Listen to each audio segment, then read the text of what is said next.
You're listening to Behind the Wheel on RacingJunk.com. You've read the stories of the drivers and others involved in the sport that we all love. Now hear their stories firsthand via our all-new podcast to find out how their passion for motorsports has made life worth living. It's holiday time. Yes, I am. Wouldn't that be a great way to kick it off every week if we just start singing? You do. No. I don't have to. Well, as we start our latest edition, we want to thank our recent guest, breast cancer survivor, and two-wheel drag racing warrior, Leah Dreamcatcher Martinez. You talk about inspiration, man. Yeah. I mean, wow.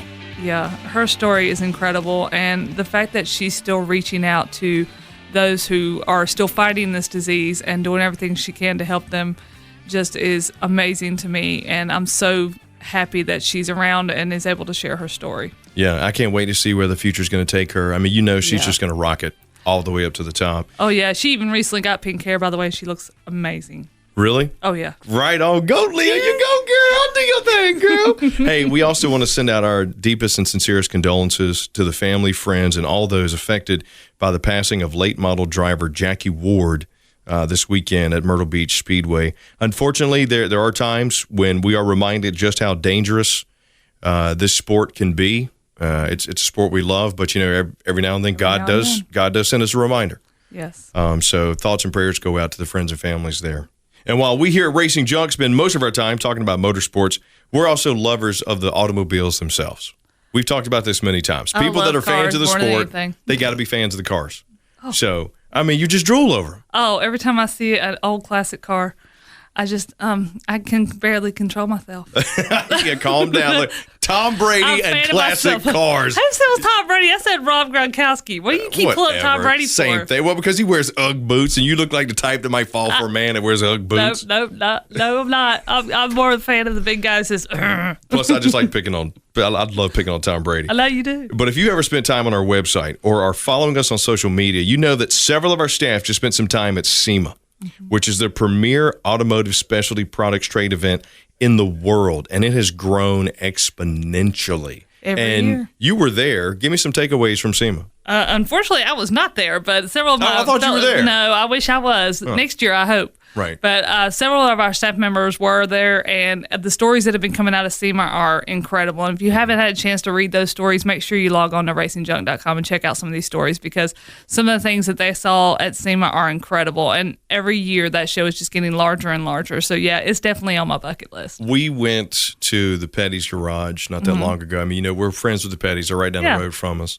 And the stuff that they were working on for that SEMA show, wow.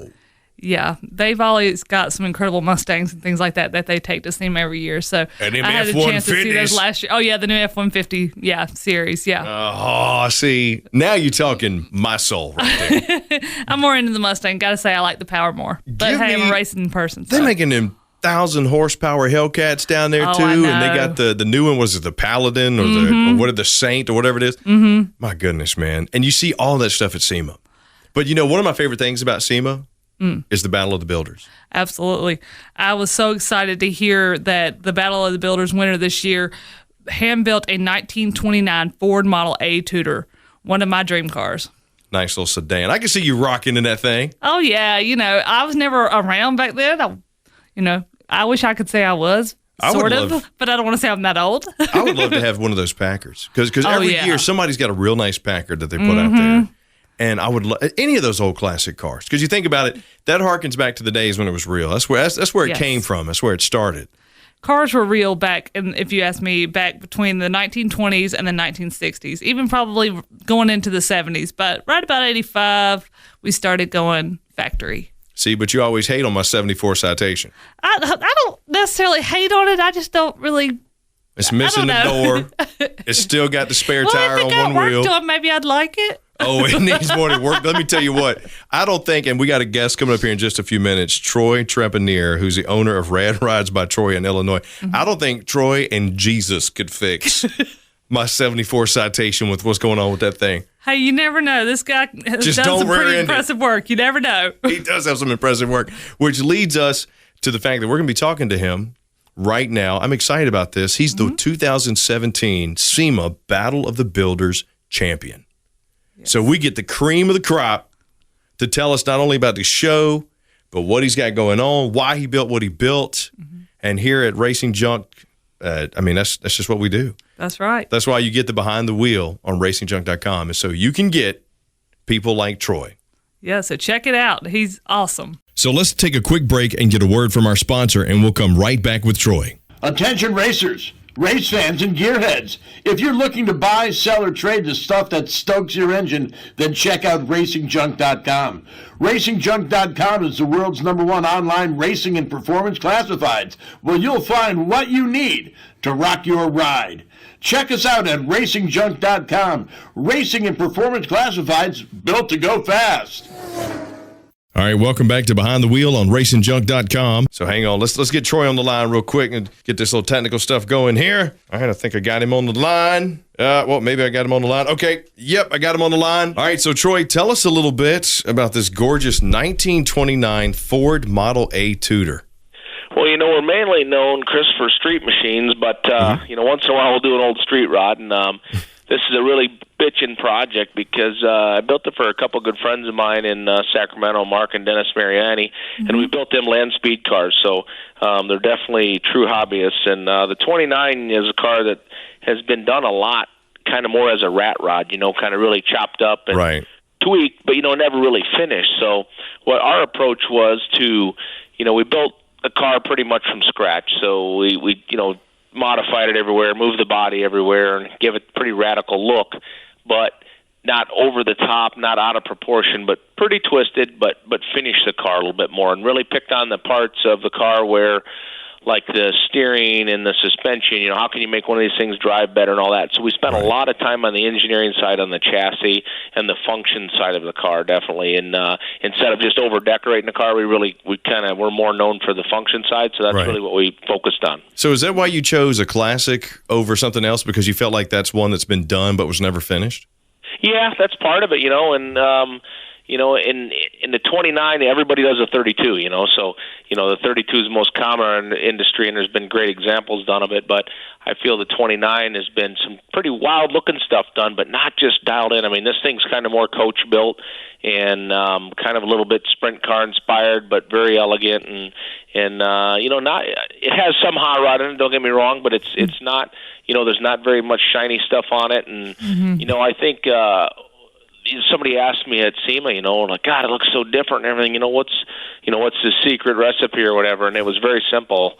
I stay off the internet. I mean, I'm not an internet guy, and I don't look at everybody's stuff. So when you're doing stuff like this, you kind of have your own mindset. You're not, you don't have that thing in the back of your head going, oh, remember how they did that? So that really keeps it clean. That's awesome. That's actually a question I wanted to know, is how did you set your ride that you built apart from the others? Of course, there. I knew who the 32 was the second place, and then the 36 Packard was third. How did your ride get set apart from those? From just obviously a quick glance, like from 50 feet, like Alan's car was a beautiful representation of a 32 Ford, classic black and a lot of chrome, right? And Troy's car, the Packard, was, kind of, it had its own unique style because of the style of car it was, but there again, kind of a maroon red with a lot of shiny stuff and what you'd expect, right? Well, like our car was kind of we never really come up with a color for it, poopy diaper. About the best, I did notice it was a brown color, yeah. It's kind of brownish green, bronze, and I really love those colors because it opens the rest of the stuff up to be real creative. And how many kids do you have? 3. Yeah, so you know all about it. Right. A lot of diapers. That's right. And, like all of the stuff that would normally be shiny on a car like this, we put this kind of bronze textured coating on it, so it had its own feel. And we made every piece on the suspension, and it's really unique. But and that's one thing.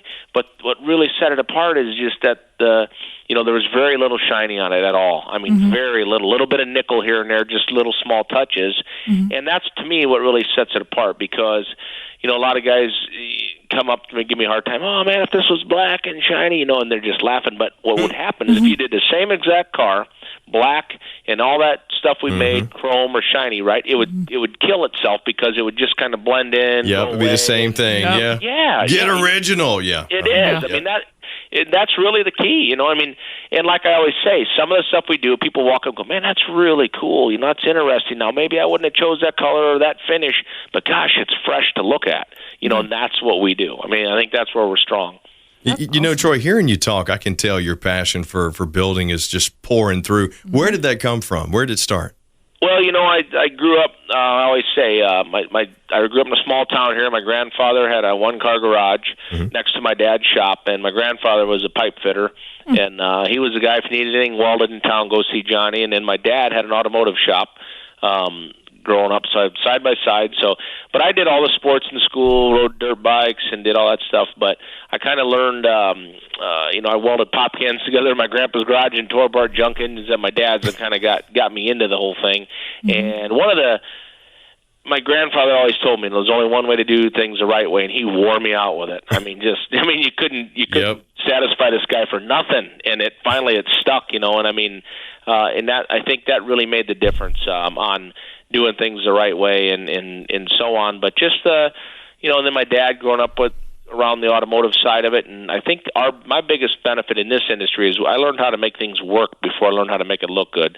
So we can make things work, right? I mean, function. Yeah, and I mean, in our industry, that's overlooked a lot of times because there's a lot of good cosmetic styling, but gosh, you couldn't drive this stuff anywhere. You know, I've done 20 cross-country drives, did the original first power tour in 1990 with Gray Baskerville. There was 7 of us, and then we're always doing tours, and then we do a lot of land speed racing, you know, and that's either put up or shut up. There's no talking about it out there, and we've had great success out there. So I think that's the thing, and the longer I do it, we have incredible customers. I mean, if you were to pick the top 8 customers in this industry, I have 5 of them.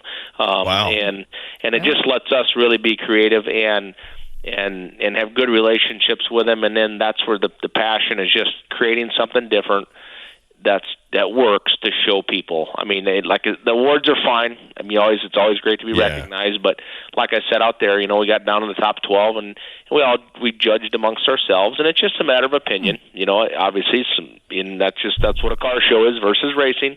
But I just like doing it to be creative and showing people new stuff, because everything is so saturated the same anymore to me. Like, you go to our big event, you know, street machine event, and every car has the same carbon fiber sharp edges, every one of them, you know, because they all look on the internet and copy each other. So we have a lot of private customers, so we don't have a lot of internet pictures a lot of times. I mean, like this Model A, I brought it around in bare steel last year to show the workmanship, but nobody knew what color it was going to be or nothing. So that element of surprise is still fun like it used to be. So I'm catching form, I'm catching function, I'm catching strength and precision.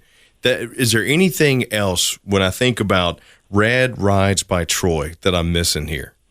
Well, I think you kind of nailed it there, and there's absolute quality is absolute important, the top notch. It has to be quality. I don't care if we're doing a $10 job or $1 million job. It's all the same to me. It has to be done right, you know, and the quality of what we do is very important. Like, you know, a lot of guys will put the same style to any type of car you give them to do. They'd put their certain style to it, right? And you'd kind of know it because, like, okay, right. Well, you got to let the car tell you what it wants a little bit. So, like, you know, one of the cars we do might have spoke wheels and white walls. You know, and that's the key. These guys get so used to putting their one style that works for them on every body style, and it doesn't work. You know, so.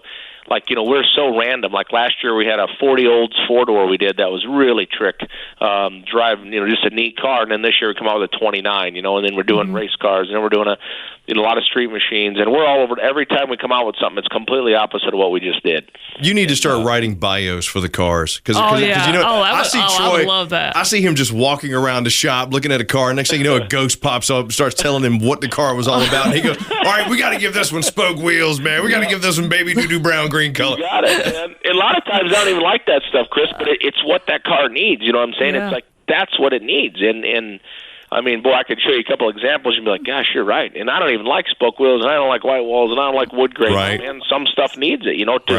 That way it's timeless, right? And, you know, speaking of, Troy, this is an unfair question because it's kind of like asking you what's your favorite kid, but right. What's been your favorite build so far?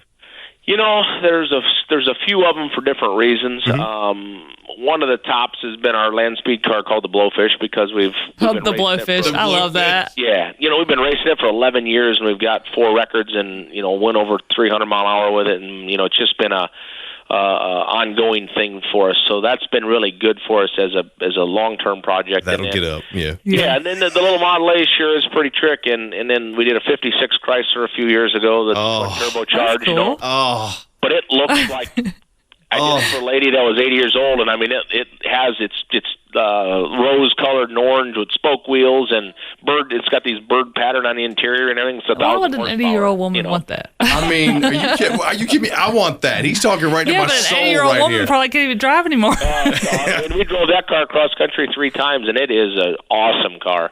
But it's so understated you wouldn't even think, you know. So everyone for their own reason, but we've been pretty lucky. Absolutely. So what are you currently working on? Our biggest project right now that we're doing is a 50 Olds Tin Woody, and that's a neat car because I'm a wagon guy. Like I had a Rambler wagon I built for myself. You know, yeah, I was gonna say that was one of my first ones too. I love that thing.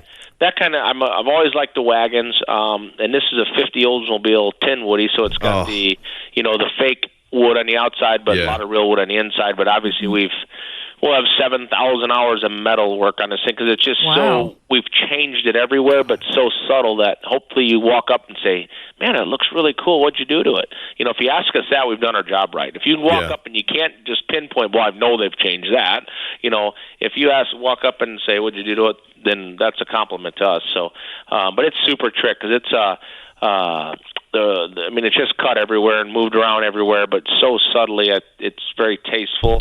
It has a LS7, which is a little 427 Lingenfelter block, but it's twin turbocharged. Nice. And we're pretty big about hiding the turbocharging down in the wheel wells on those cars. I've done it 3 times now where you don't even know it at all. Like when you look at it, we built this fake carburetor and it blows through the back, and so it looks like a vintage 50s engine in it, but it's all brand new, modern, you know, and la-di-da-di-da, and it's all super trick. I mean, we've made everything on it, and the wood, the inside's going to be really pretty, kind of more like Chris Craft boat, like with some cans. Oh, my gosh. All right, look. That's going to be one expensive ride. I got $213 in my bank right now. That ain't going to get you nothing, Chris. I'm sorry. I'm thinking you'll part with that for that, right? You got it, okay, sure. The to the back, you'll be perfect. Because Tato's loaded. Oh, yeah. You go for it.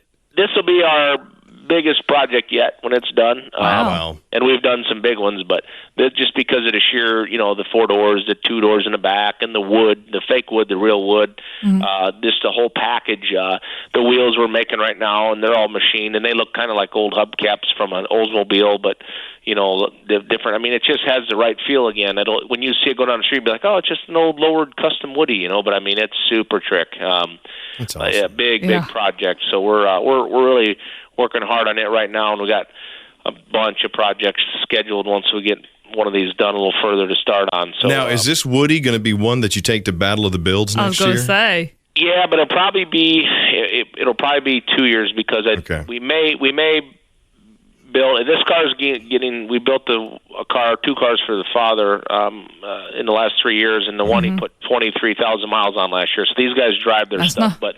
23,000 miles is not much though. Yeah. Yeah, in the super finished cars though. So this one we may bring to Detroit next year for the Riddler thing, you know, but the way we approach that, and I've already won the Riddler, but the way we approach it is the first time it was art that we did, and it was a beautiful car. I mean, it was really different to look at in the way we approached it.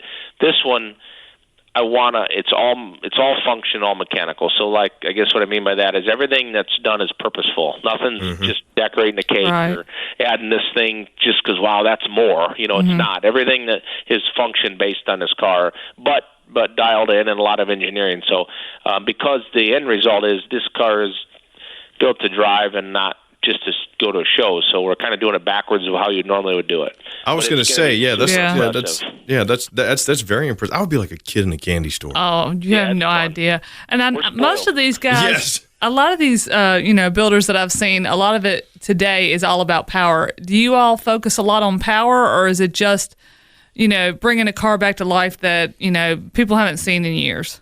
Yeah, the power meaning like horsepower. Yeah. Yeah, we're definitely. I mean, I think we're probably honestly in our industry, we're probably the best at that side of it because coming from that function before form, kind of thing. Now, don't be modest, Troy. That's our strong suit. I mean, and I guess the proof's in the pudding. There's nobody done more cross country drives than we have. That's just we can, so it's not a matter of opinion. Let's just talk about pure miles. I mean, nobody has probably done more miles in these things than we have with our customers, and they're most of the time they're not crate motors. I mean, we've done probably 10 twin turbo cars now. I mean, just about every other car we do is a 1,000 horsepower thing. I've got a chassis dyno at my shop, so we do serious tuning here. A lot of probably one of the only hot rod shops like kind of what we do that has a chassis dyno, and we have it for our race cars and our street cars, so we can do the correct tuning on them and really get them working right, because all the fuel injection stuff that we do is built from scratch. We do all our own harnesses, and one of the things we're proud to say is we do everything here but the powder coating and chroming, upholstery, bodies, everything, paint, wheels. We machine all our own wheels, steering wheels, all our own parts, so it's kind of a one-stop shop. So that's kind of nice, but we definitely focus on the horsepower. And then, like, we did a 66 Belvedere 2 years ago that we did a lot of standing mile events with, and we went 209 with it, set a record. You're talking to Ellen Soul on that one right there. That's my dream car. Oh, really? Yeah. Oh, yeah. It's a cool car because it looks pretty stock. Get on when we're done, just get on YouTube and House of Muscle 66 Belvedere. There's a 15-20 minute thing that Mike Musto did that's fantastic on the car. See, but that just makes me want the car more, and I just can't afford it. I'm not gonna lie. Me neither. I want to send him an Aston Martin V12 Vanquish. Oh my gosh. Cool car, man. Yeah, you know what? Cool car. I tell you what, let's go in halves on that. I'll just owe you my half. I'll just tell you. Yeah, you just tear it apart. 3 colleges, man. I've got to pay for it. So. Oh my gosh, that's true. You did say 3 kids. And you know what? I've seen an increase a lot, just all across the nation of people looking for modifications, not just on standard muscle cars, but a lot of the classics. So Troy, have you kind of seen a steady increase in that, as far as an industry here lately?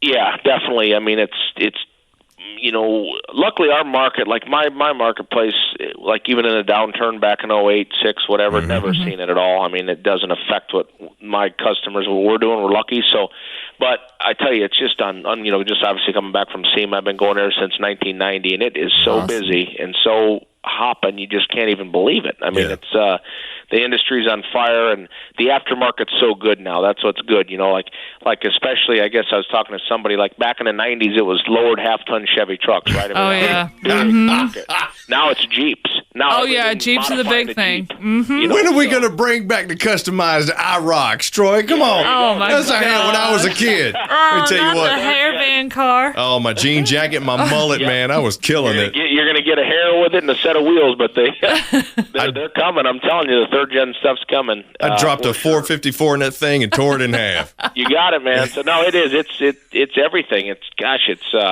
all over the map. And like I said, it's because the aftermarket's so strong. There's a lot of parts you can buy, and these guys can bolt on. Like I said, the Jeep thing is thing is half a SEMA. It's half a SEMA. Yeah, we've actually noticed that. We're doing a lot with off-road now. If anyone hasn't noticed yet, we are doing a lot with Racing Junk and off-road. We're seeing a tremendous. In fact, we're giving away a Jeep right now. So yeah, it's amazing to see the growth of off-road. I met a woman and her husband last year here at Charlotte, that big auto fair they do out here in Charlotte, North Carolina. And her and her husband rebuilt a Jeep from scratch, called it Wonder Woman. Oh, cool. It's the color. It's like the burgundy and the gold and the blue. Yeah. She's got the striping and all that. And they actually wanted to do that because she was in the military. They both were in the military. Oh, neat. Yeah, so they wanted to have their own kind of modified Jeep similar to what they had, touring around Afghanistan. It's fun stuff because I raced the Baja 1000 in 07. Oh, wow. With BF Goodrich, and I'm telling you what, that is hands down the funnest thing I ever did. And that's on my bucket list eventually, to build some type of vehicle to go compete in it, and I don't know what we do yet, but that's on my list to build because I really enjoy the land speed racing, and the Baja thing was just so much fun. So I got to get back involved with that somehow. Troy,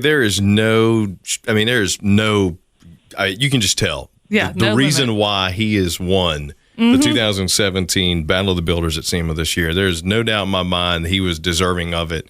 And, man, I just want to say from all of us here, congratulations on that. Absolutely. Thank you. We hope to have you on numerous times. And if somebody's looking to do a build, if somebody's looking to get something customized, where can they find you and Rad Rides? Radrides.com. You can get on our website or, give us a call. Numbers on the website there. And, we're always interested. Kind of funny question, Chris and Ellen, is they always ask, what's your waiting list? And I go, well, what do you want to do? If it's something I want to do, they're first. Yeah, right? I'm the only one that knows the waiting list, so you can't be afraid to call. And I tell you, one of the hardest things we have now is we got a 10 of us here, got a great group of incredible craftsmen. I got a couple of guys that are at the hands down the best in the industry, and I've been all over the world. But we're always looking for new help, and stuff. So that's the hardest thing we're finding right now. Me and my other buddies in the industry are finding young guys to get involved here and help us out. You were absolutely right. I was helping a guy who was looking for some good mechanics a while back, and he was searching all over the country trying to find it. And the jobs pay well. Yeah, I think a lot of people just don't know where to go, or they're sent to the wrong place. And I think I hope we don't, but I think we might intimidate people a little bit, and we don't mean it that way. It's just we got good customers and we're able to build great cars, but we definitely are always looking for new guys and young help. So I'd be anybody intimidated out there when they're listening, man. I couldn't do it. I can't fix anything. I'd be intimidated rolling up there in my 74 Citation. Citation. Said, come on, man, put a 454 in this thing. Let's go. Come on, Troy. That's why we call it Rad Rides. There is no wrong. Yep. Whatever. That's actually something I was going to ask. What is the weirdest request you've ever had as far as a build goes? I tell you, the one that was a request and that we actually did was we took a Mercedes G-Wagon, that square-looking military box, cracker box, and we put the drivetrain in a 54 Buick. And it turned out nice. But we ended up having to make it two-wheel drive. We couldn't fit the front drive axle, but it was a G54 AMG, whatever, powered 54 Buick, and it was a pretty cool car. And we built that for a gentleman out in Utah, Little Giant Ladders. I don't know if you've ever seen all the infomercials. Oh, absolutely, yeah. Hal Wing was the gentleman, and it was a neat project. It was tough, but that was probably the craziest one that I thought was still tasteful, and we did it, so it was pretty cool. That's awesome. I got to come out there to Illinois and check it out. Now, real quick, obviously, we're huge motorsports fans. We're car junkies here. Are you a Bears fan since you're in Illinois? Oh, my God. Man, they're struggling right now. Of course you had to bring that up. I'm a huge Bears fan. They killed me yesterday. They're having a little bit of a downturn here. I kind of fell off the wagon a little bit when we lost Ditka, man. A little bit of a downturn. Yeah, it's about a 34-year downturn. We need Ditka back. But, we do. Those were some great seasons, I don't think he even knows what football is anymore. No, I'm just joking. He's still on the TV, but I don't think he can coach anymore. Yeah, no, unfortunately not. But we had some great teams, and Walter Payton was one of the icons in the NFL, hands down, right? What a first-class guy. And then we've been lucky, though. I often joke because a lot of my guys are nothing but car guys, and I'm 100% sports guy. My daughter plays Division I college softball at Valparaiso, and nice, cool. And all my boys. My two boys are in high school, and they're football, baseball, everything. And so I've been. She's a junior now, and I haven't missed a game anywhere yet. So we're definitely. And I coached her, so I'm a big sports guy. And with Jordan, when we had him in Chicago, and then the Hawks. So we've had some Cubs last year winning. So we've had some pretty good runs. Yeah, my brother was excited about that. Yeah, Chris just had to ask that because he's a huge Bears fan. He even has Bears cufflinks on and stuff like that. My daughter went to the game yesterday. So bless her that was heart. crushing. Yes. Well, I'll tell you what, Troy, you are a class guy yourself Absolutely. too, brother. So thank you so much for spending time with us here. And be sure to check him out, radrides.com. Troy, we wish you the best of luck with those builds that you got going right now. Please let us know how they go. And if one of them happens to fall off a truck, call me. Send it my way. Call me. All right, guys. Well, we look forward to hopefully talking to you again anytime soon. Great. Thank you so much. Thanks, Troy. All right, thank you. We'll see you, buddy. All right, bye. Wow. He is impressive. That was fun. Yeah, I got to take a trip up there and see his shop, and it's in Manteno. See, the problem is, if I went there, I would run out of any money that I do have. Where the heck is Manteno? I don't know. It's got Manteno. It's got to be Manteno. I think it's Manteno. You think working in Chicago for 4 or 5 years, you think I know? I don't. I don't have a clue, actually. But I know one thing I'm going to do tonight. I'm going to go check out Rad Rides. I was looking on their website today, and I was in love. There's at least 4 cars on there right now I want, but I don't have anywhere near the income to have even half of one. The two of us combined don't have the income. We need granted, there are a lot of people in this area, and once you make it a passion, you find the ways to pay for it. Because mods and aftermarket are so huge right now. And there's so many great shops out there and so many great things that you can do. And you take a look at that vehicle that's sitting in your garage and you think, you know what? I'm going to take this thing from being street legal. I'm going to soup it up. Mm-hmm. And that leads right into, I found race fans are car fans. I think both, yes. They go hand in hand. Absolutely. I mean, there's oftentimes I've noticed I'll go out to a racing event and you'll see all these nice rides all over the place. But I also find myself going to these car shows, and everybody I talk to at the car show is somewhat a motorsports fan in some way, one way or another. Might not be something on the higher levels, but in some way they are. I met a couple recently who rebuilt, get this, Chris, this is awesome. They rebuilt a 1979 Cadillac hearse. Oh, it was tricked out, had the lights, spooky music going. It was amazing. Did I ever tell you about my 1974? And this was, I was 16 years old.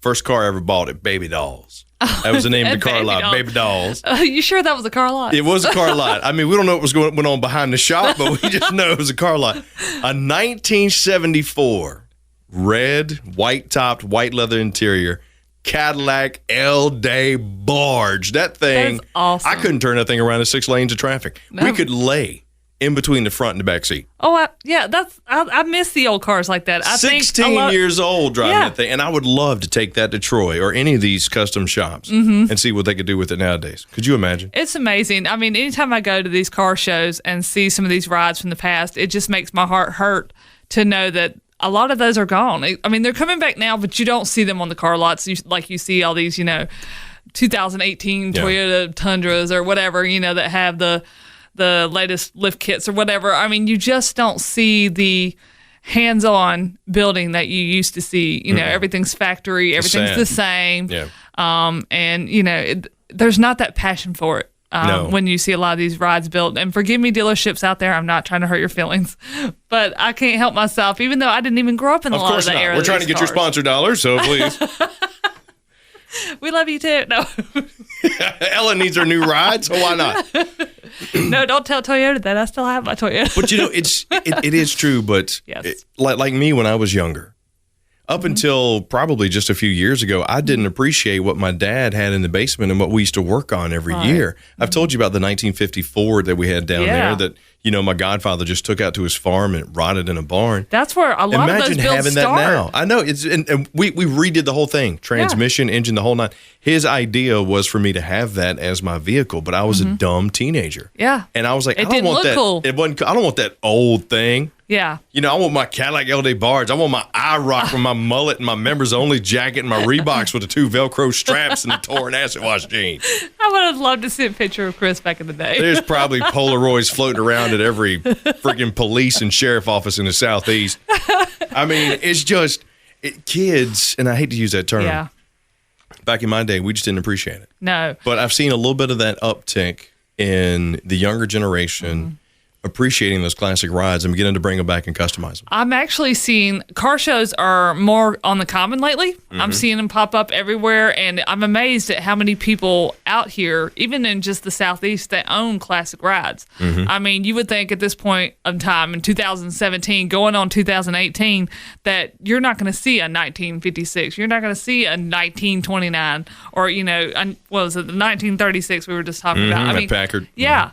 I mean, but it's amazing to me to see all the classic rides that show up at this show. I mean, like I said, I saw that Cadillac hearse. Well, this was at a cruise-in Lexington, North Carolina for Halloween. And, I mean, there were at least 50, maybe 75 cars there. All of them were old. All of them hand-built, and everybody poured their heart and soul into all of it. And a lot of it was just family-built. Yeah. So it's good to see that kind of thing coming back. I miss those shows so much. Oh, I know. I used to love hosting those. Yeah. I need to get back with those classic car clubs and start, emceeing those shows again because I used to love them. Oh, yeah. So many good cars. And then you see them just come out the woodworks. That's what's neat about SEMA as well, because SEMA, you have a mix of it. You have, this Battle of the Builds where it's mostly classic cars, but you also have, SEMA's got the latest in automotive, you know, so you're seeing the those petty Toyotas Fords and the Mustangs Chevys, were blowing me away, for crying out loud. Yeah, so you're seeing all these automotive dealers come out with their latest rides. I mean, they were talking about a Chevy ride that was out there that, is going to be driving itself. And that's one thing that scares me is here you keep hearing that the latest thing that's going to happen is we're going to stop driving our cars altogether and they're going to drive us. I don't like it. I hate that idea. I'm not a great driver, but still. I'm not a fan of parallel parking, but I'm a man and I'm going to do it. And I test drove a new truck the other day, and it had the little thing where it would do it for you. Do it for you. I'm like, no. I don't trust that, because how long? What if it Take malfunctions? my man card away if I need that. Take it off. What if that malfunctions? Is it going to say it's still doing it right? Not only that, but come on, as a man, you're just going to sit back and just watch the wheels start spinning out. Now, look, if you got one and you appreciate it, I'm not calling you lesser of an individual than you already are. I'm just saying my dad would be rolling over he would take my man card and be like, boy. So learn how to drive yourself. That's right. What you mean you don't know how to parallel park? What did I teach you on that tractor and them truck? Okay, well, yeah. Sorry, Pop. You're right. Have you ever tried to parallel park a freaking tractor? Oh, fortunately, in downtown? I have not. I struggle to parallel park a normal car. So trying to parallel park a tractor, I think I would definitely hit everything in the way. That's where I learned that, and a dang old deuce and a half. Oh yeah, I tried to parallel park a deuce and a half, and there were no cars around, but if there were, that deuce and a half could handle the rest of the cars around it. So would be. That's just bringing back memories. Reverend Murray, I am so sorry. Once again, I know that was 40 years ago. I am so sorry. I am still so sorry for that. I hope he's praying for me now. Yeah, he probably is. But anyway, let me tell you, we want to thank you guys for listening to Behind the Wheel on racingjunk.com. Definitely want to thank our highly talented guest, Troy Trepanier, for taking the time out to tell us how he brings to life some of those powerful pieces of automotive history. Those stories were great. Yeah. Now be sure to check out the SEMA Battle of the Builders event for yourself on the Velocity Network. That's coming up January 2nd, which is a Tuesday. And stay tuned each month as we introduce you to more talented and inspirational guests like Troy. And if you have a guest that you'd like to see featured or something that you'd like for us to cover, hey, we're here. Check us out on Facebook at Racing Junk Fan or on Twitter at Racing Junk. Because that's what we do. We're here for the fans to bring you the stuff that hopefully you like. Absolutely. And we will check you guys out next time right here on Behind the Wheel.